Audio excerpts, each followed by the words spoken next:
What's happening, folks? Welcome back to Celtic Fans TV and welcome to the first video from the new studio. This is what I was telling you about the other night. It is finally ready, so I'm buzzing to be able to share it with you, to be able to make a proper video in it. I've put a lot of work into it the last couple of months. So a few months ago, I bought a house. This space was here, and I've been working to convert it into a studio. So here it is. This is the finished product. I hope you like it. It's going to really help us increase the quality of the content, and hopefully we can look at bringing in some more long-form, regular content on top of what we currently do as well. You should be able to see a pan of the studio going over your screen now. So many people have helped me out. I need to give a shout out to Mum and Dad who have put a lot of time into helping me with it. Absolute legends. The Kyogo mural that you can see there on the wall is from Celtic Canvas Art. John is absolutely amazing. He's done a great job with it. I'll link up his website in the description below if you want to go and check out his stuff. This is it. Welcome to the new studio, and we're here obviously for the starting 11 prediction for tomorrow's trip to Livingston. The much anticipated trip to Livingston that we've all been earmarking for about 3 months because of the record that we have in this stadium against this opposition. But we come into it off that 2-0 win against St Mirren during the week, and I thought it wasn't our best performance of the season. It was a continuation for what we've seen in the last couple of weeks. We're not quite at our fluent best. That can happen. We're maybe just going through a wee 3 or 4 game lull. The team have been absolutely brilliant this season, and at the end of the day we got the points, and that's all that matters. We're down to 9 games to go now. Who knows what the gap will be tomorrow when we kick off after Rangers are playing Aberdeen today. But we've got to just keep grinding out those wins, because that is all that matters at this stage of the season. And if we can get this monkey off our backs tomorrow and come away with 3 points, it'll be a massive, massive step towards the league title. Livingston are actually in good form. You think back to when we played them in September there, and they beat us 1-0. They were actually bottom of the table then. Fast forward 6 or 7 months, and they're currently sitting 4th in the European place now. It's obviously really congested in that area of the table. They're on 37 points. I think there's 5 points separating 10th and 4th. So it's still all to play for in terms of the top 6. But they've had great results recently. 4-0 win away at Dundee. And then that 2-1 victory over Dundee United at home during the week. So they're in good form. But listen, it doesn't matter their form in the last few seasons. We've always found it difficult against them. We haven't beaten them since they come back into the league in 2018. You have to go back to 2007 for our last victory there. And in the 2 games against them this season, we haven't won, but we also haven't scored a goal. So it is a big task for us tomorrow. But the thing that really stands out, and I'm going to go through the team in a second, the thing that really stands out is that starting 11 at that game in September. The team tomorrow is going to be nothing like it. I think we had Welsh, Bolingoli and Ayeti, just to name a few, all in the starting 11. So the team's going to be very different tomorrow. And as Ange said when I spoke to him in the press conference yesterday, we have evolved a lot in the last 5 or 6 months. The team have really come on, and I expect a much, much better performance and a much changed team from that game in September. Now, last one before I get to the team. I know there's been a lot of housekeeping today, a lot of things to mention before actually getting to the crux of the video.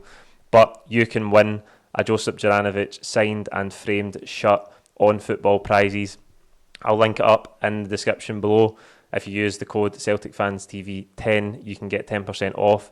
99 tickets available. Expires next Thursday, 10th of March, at 7:30 I think it is. But it's a great prize. As I say, only 99 tickets available. So click the link below to get involved, buy a ticket, and hopefully you can win the shirt. I think a few months ago, we done a Kyogo shirt with Football Prizes, and one of our subscribers managed to win it. So you need to buy a ticket to be in my chance of winning, and click the link below to do that. Right, we'll get to the team at last then. In goals, it'll obviously be Joe Hart. I think the back 4 will remain the same as during the week. So that's Taylor at left back, centre-half pairing Carl Starfelt and Cameron Carter-Vickers, and at right back, the man himself, Josip Juranovic.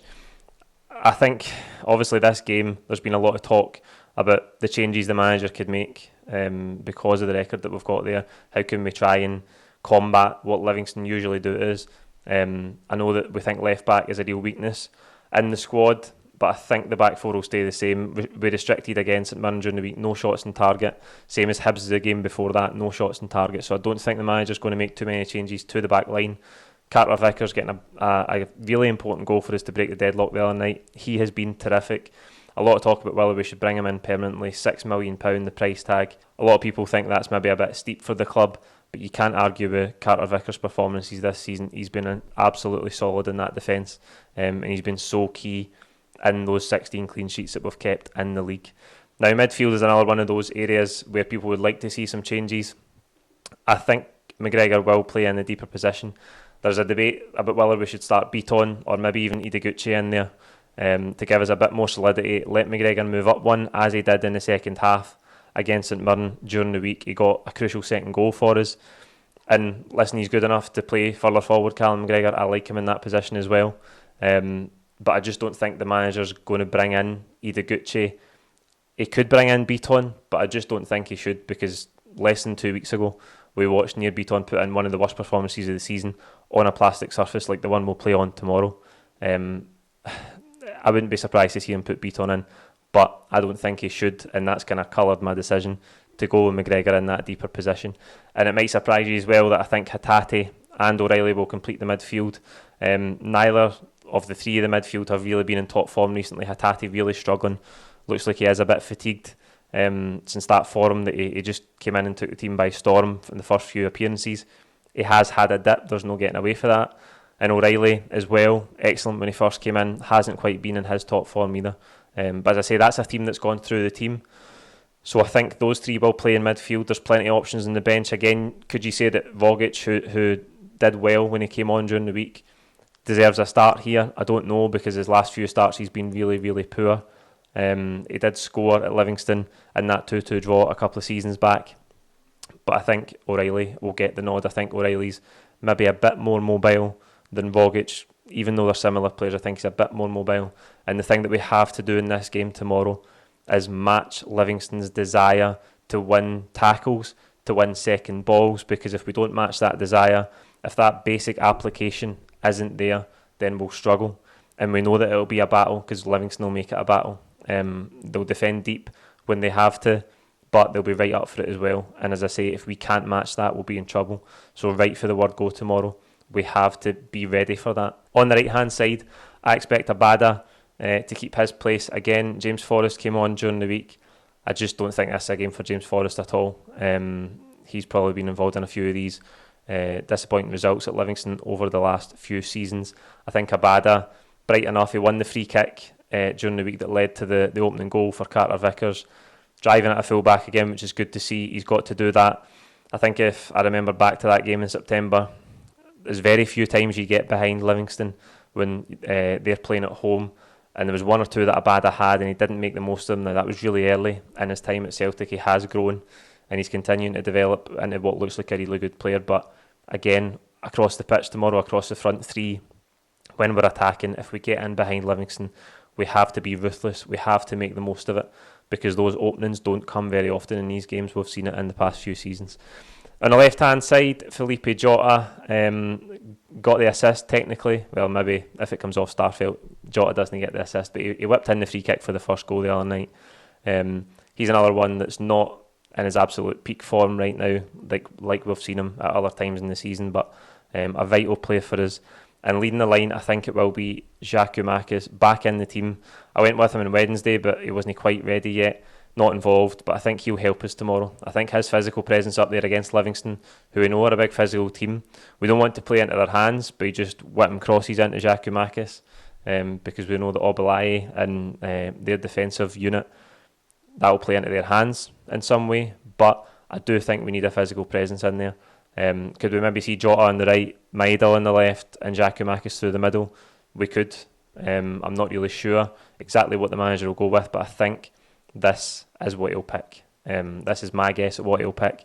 As I say, Giakoumakis back in the team, hopefully causing the Livingston backline problems and using that physical presence, because we had a Yeti up there in that first game against them this season, and he really struggled. Kind of symptomatic, that performance of a Yeti's time at Celtic. So again, whoever leads the line has got to be right at it for the word go tomorrow. So there you go, that's the team that I think the manager will pick for this game.